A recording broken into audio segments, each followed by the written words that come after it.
అక్కడ మరి ఎట్లా కాదని నేను మీకు అడుగుతున్నాను సార్, కమిషనర్ గారు కాదు కదా, మీరు అడిగారు కాబట్టి ప్రతి ఒక్కరికి సరే సార్, ప్రతి ఒక్కరికి ఛాన్స్ ఉంది ఎవరికైనా అడగడానికి. మీ కుల సంఘం ప్రకారమే మేము డైవర్స్ తీసుకున్నాం అంటే దీనికి రాజ్యాంగం మీతో డైవర్స్ చేసుకోవచ్చు. నేను ఆయనకు రాసి ఇచ్చిన, ఆయన నాకు రాసి ఇచ్చిన సార్, అది మనం కోర్టులో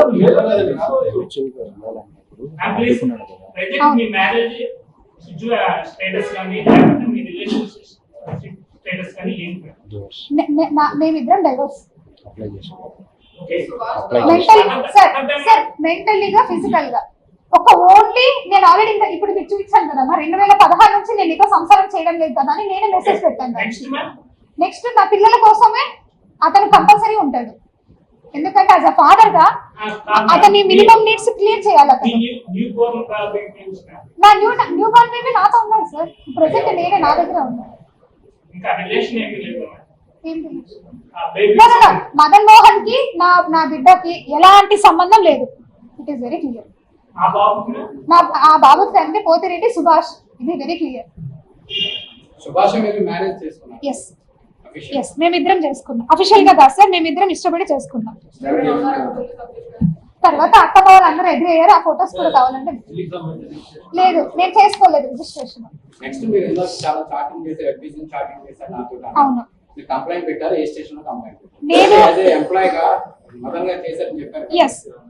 సార్ నేను ఎందుకు సార్ ఇందాక అడిగారు ఎందుకు ముందుకు వెళ్ళలేదంటే కేవలం ఇద్దరు ఆడపిల్లలే సార్, ఆడపిల్లల కోసమే నేను ఈ రోజు వరకు కూడా నేను ఆగాను.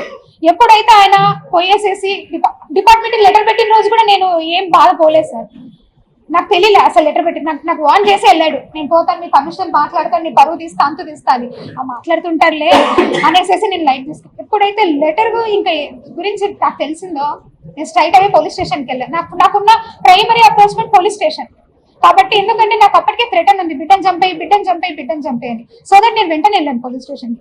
అంతవరకు మీరు ఎందుకు అడగలేదంటే నా దగ్గర సమాధానం నా పిల్లలు కాబట్టి నేను వెళ్ళలేదు.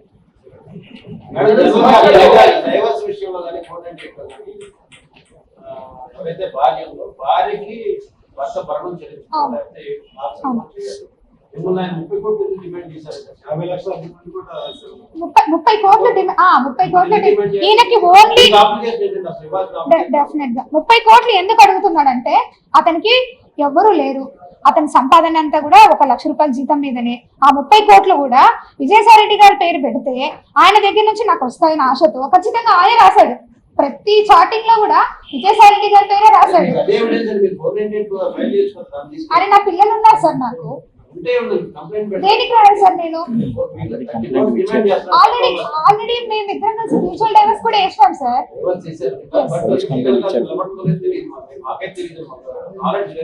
నేను మీద సార్ మ్యూచువల్ డైవర్స్ ఫైల్ చేస్తాను సార్ కోర్టులో. సో మీరు ఆయన 30 కోట్లు డిమాండ్ చేస్తున్నదే తప్పు. ఆయన భర్త అయిన కంపెనీ భర్త ఉన్నాడే, ఆయన 30 కోట్లు డిమాండ్ చేస్తారు. మీరు ఎందుకు కేసు పెట్టారు? నేను ఎలాగో ఇవ్వలేను సార్.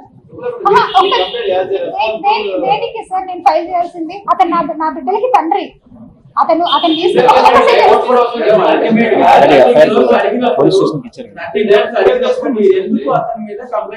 నాకు కంప్లైంట్ చేసిన అవసరం అనిపించలేదు, ఎందుకంటే అతను నా బిడ్డలకి తండ్రిగా ఉన్నాడు.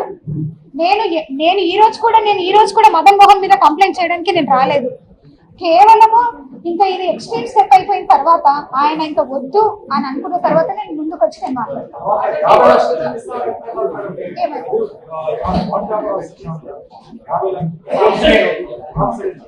అది కూడా పిల్లల పేరు మీద వేస్తాను. ఏడంటా సార్ డబ్బు ఫస్ట్ నుంచి డబ్బేసాను నా లైఫ్ సార్. మీరు ఫస్ట్ నుంచి చూస్తారు, నాకు ఇచ్చారు సార్ 30 లక్షలు. మీరు సార్ మీకు చూపిస్తాను, నాకు ఇచ్చాడు కూడా. అంటే లీగల్ గా బ్యాంక్ ట్రాన్సాక్షన్ రాశారు సార్ మా ఇంట్లో. సార్ ఇంకోటి భలేవారే సార్, సార్ ఇది సెకండ్ పేజ్ ఉంటుంది. 30 లక్షలు నాకు ఇచ్చాడు సార్.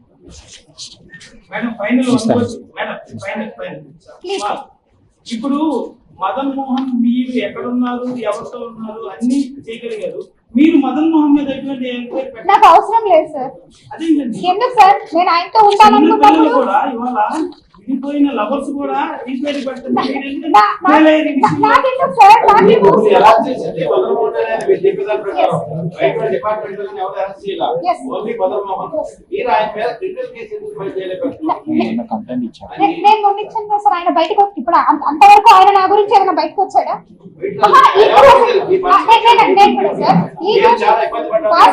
ఈ రోజు వరకు కూడా మదన్మోహన్ మానిపాటి ఇన్ని లాస్ట్ 3 months నుంచి విజయసాయి రెడ్డి గారి గురించి, సుభాష్ గురించి చాటింగ్ చేస్తాం మదన్మోహన్. మరి ఇన్ని రోజుల నుంచి బయటకు రాలే, ఈ రోజు ఎందుకు బయటకు వచ్చినట్టు అది నాకు తెలియదు సార్.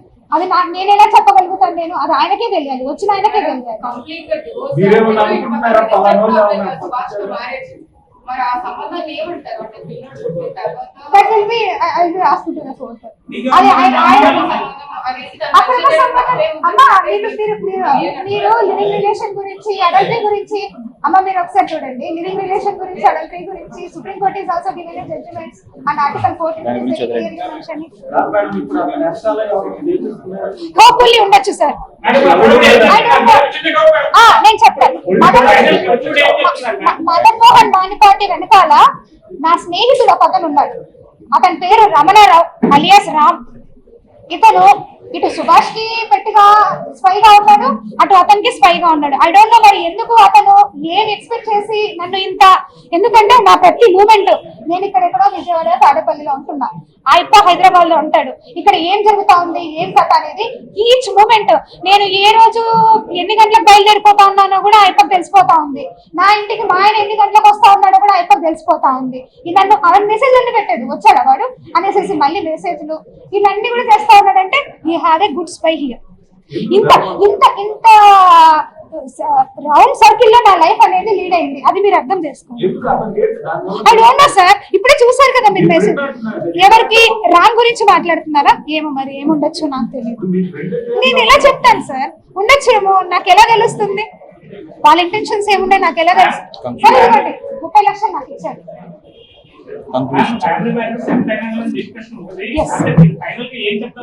సో ఫైనల్ గా నేను చెప్పాలనుకుంది ఏంటంటేనండి, మొత్తం కూడా తప్పుడు ప్రచారం జరుగుతా ఉంది. దయచేసి మీరందరూ కూడా ఒక ఫ్రెండ్ అనుకుంటారో, సిస్టర్ అనుకుంటారో, లేకపోతే మీ ఇంట్లో పిల్ల అనుకుంటారో, లేకపోతే పోనీ రోడ్డు మీద పోయి ఆడపిల్ల అనుకుంటారో, కనీసం హ్యూమన్ రైట్స్ అంటే ఉన్నాయండి నాకు. అట్లీస్ట్ దాన్నన్నా కాపాడండి. ఇంత క్యారెక్టర్ అసాసినేషన్ ఇస్తా ఉన్నా, రేపు పొద్దున బయటకు పోయి నేను ఎట్లా మోహన్ చేయించాలా, ఎట్లా ఉద్యోగం చేయాలా? పులిస్ స్టాప్ పెట్టారు, పులిస్ స్టాప్ పెట్టేశారు సార్. మీరే పులిస్ స్టాప్ పెట్టేశారు. విజయసాయి రెడ్డి సార్ ఫోటో, ఒక నిమిషం, నాకు తెలియదు సార్, నాకు తెలియదు సార్. నేను యాజ్ ఎ ట్రైబ్ గా నేను సక్సీడ్ అయ్యాను నా లైఫ్ లో. ఒక ఎస్టీ అమ్మాయిగా నేను చదువుకొని, ఎందుకంటే ఎస్టీలో చాలా తక్కువ మంది చదువుకుంటారు, చాలా బాగా మాకు అన్ని ఫెసిలిటీస్ ఉండవు. అయినా సరే నేను నా గ్రాడ్యుయేషన్ ఫస్ట్ టైం, నేను మా కుటుంబం మొత్తంలో ఒక ఆడపిల్ల హైదరాబాద్ పోయి చదువుకున్న పిల్లలు నేను ఒక్కదాన్ని ఫస్ట్ టైం.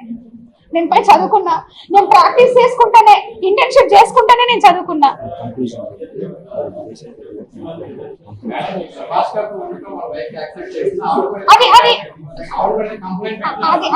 అది నా ప్యూర్ పర్సనల్ సార్. నాకు సుభాష్ గారికి ఏమైనా ఇష్యూ ఉన్నా, సుభాష్ కి నాతో ఏమైనా ఇష్యూ ఉన్నా నేను కోర్టు అప్రోచ్ అవుతాను. దయచేసి సుభాష్ గురించి అయితే మాత్రం నేను మాట్లాడడానికి రాలేదు. ఎందుకంటే నా రిలేషన్ ని ఉన్నాయి చూపించాను సార్. నా రిలేషన్ ని బ్రేక్ చేసుకోవడం నాకు ఇష్టం లేదు. ఎందుకంటే నాకు ఒక బిడ్డ ఉన్నాడు, బిడ్డకి తండ్రి కావాలి. దయచేసి మీరు అర్థం చేసుకోండి. ఎంటర్ ఎపిసోడ్ లో నేను ఒకటే చెప్పాలనుకున్నాను సార్. విజయసాయి రెడ్డి సార్ పెద్ద మనిషి, నాకు ఆయనకి వయసు ఎంత తేడా ఉందో మీ అందరికీ తెలుసు. ఒక తండ్రి లాంటి స్థానంలో ఆయనతో మీరు దయచేసి 2 చేతులు ఎత్తి మొక్తా ఉన్నాను. కనీసము నాలాగా ఒక ఆఫీసర్, ఒక ఎమ్మెల్యే దగ్గరకు, మినిస్టర్ దగ్గరకు పోయి మాట్లాడాలన్నా మినిస్టర్లు భయపడేలాగా చేయొద్దు, అట్ ద సేమ్ టైం ఆఫీసర్లు భయపడేలాగా చేయొద్దు. కనీసం ఈ రోజు నేను ఏదైనా మహాన్యూస్ ఛానల్, ఇదే మహాన్యూస్ ఛానల్ పై కూర్చొని మాట్లాడాలన్నా ఇదే వంశీగారితో మాట్లాడి నాకు భయంగా ఉంది. అరే దేనికి వచ్చిందో ఈ అమ్మాయి అని క్రియేట్ చేస్తారేమో అని. ఆ క్రియేషన్ దయచేసి మీరు మాకు ఇవ్వద్దు. క్రియేట్ చేసింది మీడియా క్రియేట్ చేయలేదు, మళ్ళీ మీరు అదే మాట్లాడుతున్నారు. మీ హస్బెండ్ నేను అలా అనట్లేదు సార్, నేను అలా అనట్లేదు సార్. అంటే మీరు ఏదో కావాలని చెప్పి ఇంట్లో నుంచి వాళ్ళని తీసుకొచ్చి సార్ నేను అలా అనట్లేదు సార్. కానీ ఒక్క చిన్న మాట, అరే మన ఊర్లోనే ఉంది ఆ అమ్మాయి, మనందరం కూడా దుర్గ టెంపుల్ లో పనిచేస్తాం, ఒక మాట మాట్లాడి ఉండొచ్చు కదా sir. I want to say another thing sir. ఏదైతే నేను సస్పెన్షన్ పీరియడ్ జరిగిందో దాని గురించి అంత క్లారిటీగా చెప్పాను, అది నేను చార్జెస్ కూడా ఇస్తాను. నేను వర్క్ చేసింది ఇదే విజయవాడలో, ఎన్నో ఎవిక్షన్స్ కి నేను ఆల్రెడీ నోటీస్ చేసిన, విశాఖపట్నంలో చేస్తున్నా. ఇక్కడ ఫణి కుమార్ అని ఒక ఇన్స్పెక్టర్ ఉన్నాడు. ఆ ఇన్స్పెక్టర్ వల్ల ఎంటైర్ గా ఈ ఆంధ్రజ్యోతి పేపర్ ఉండొచ్చు, ఈనాడు ఉండొచ్చు, ఏదైనా ఉండొచ్చు, ఇంత ఓపెన్ మీడియాలో I just want request for you everything. దయచేసి మీరు పేపర్లో రాసేటప్పుడు పర్సనల్ గా పెట్టుకోకండి సార్. ఎందుకంటే దానివల్ల మాకు మెంటల్ గా చాలా డిస్టర్బ్ అయిపోతుంది. సెక్షన్ 354 కూడా మోడెస్టీ ఆఫ్ ఉమెన్ ఎంత జరుగుతా పేపర్లో సార్, పేపర్లో కనీసం అదన్నా మీరు రిక్వెస్ట్ చేయండి. మీడియా అంటే ఇట్ ఈస్ వెరీ స్ట్రాంగ్. నేను ఈనాడు పేపర్లో చూసా, చదువుకొని ఎగ్జామ్స్ కి ప్రిపేర్ అయ్యాను. చాలా గౌరవం ఉంటుంది మీడియా అంటే. ఇంత దిగజారుగా మాట్లాడతారా మీడియా అనేది? రేపు పొద్దున్న ఫ్యూచర్ జనరేషన్ కి మీరు కనీసం నిలబడాలి సార్. లేదంటే గవర్నమెంట్ కి మేము రిక్వెస్ట్ చేస్తున్నాం, కొన్ని రూల్స్ అన్నా మార్చండి జర్నలిజం లో అట్లీస్ట్. ఇప్పుడు నేను మాట్లాడాను కదా సార్.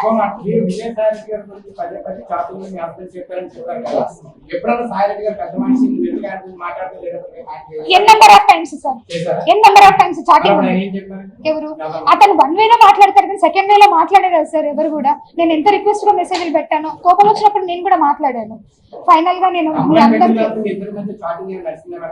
లేదు సార్, ఫోన్ స్విచ్ ఆఫ్ అవుతుంది, ఫోన్ స్విచ్ ఆఫ్. ఆడ సిఎస్ఐ గారు కూడా మాట్లాడారు.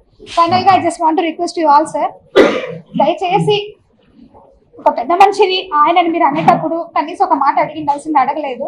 ఇప్పటికైనా దయచేసి అర్థం చేసుకొని నా బిడ్డకి తండ్రి సుభాష్, ఇది మీరు ఇప్పుడైనా మీరు నమ్మి మీరు ఏదైతే మాట్లాడారో అదంతా కూడా ఒక్కసారిగా మీరు కనీసం చేయండి. ఏదైనా ఉంటే జ్యుడిషియరీకి నేను అప్రోచ్ అవుతాను. నాకు పర్సనల్ గా ఏమైనా ఇష్యూ ఉంటే సుభాష్ తో నేను అప్రోచ్ అవుతాను. ఇంతకు మించి నేను మీ దగ్గర నుంచి ఏం కోరుకోవట్లేదు. అట్లీస్ట్ విజయవాడకి ఒక వేరే ఊరి నుంచి వచ్చిన ఒక అమ్మాయి ఇక్కడ పనిచేస్తుందనైనా సరే మీరు చెప్పండి చాలు. I'm so happy for that sir. Thanks మీ అందరు కూడా. ఈరోజు కనీసం నా మొర వినడానికైనా మీరు అందరూ వచ్చినందుకు I'm very happy to all. Each and మీ ప్రతి పేరు మీద కూడా నేను థ్యాంక్స్ చెప్పుకుంటున్నాను. ఇప్పుడైనా గవర్నమెంట్ ఆఫీసర్ రైట్స్ కాపాడండి. Thank you sir. And by the way నా కొడుకు పేరు కోతిరెడ్డి జియార్స్ జయగంధర్.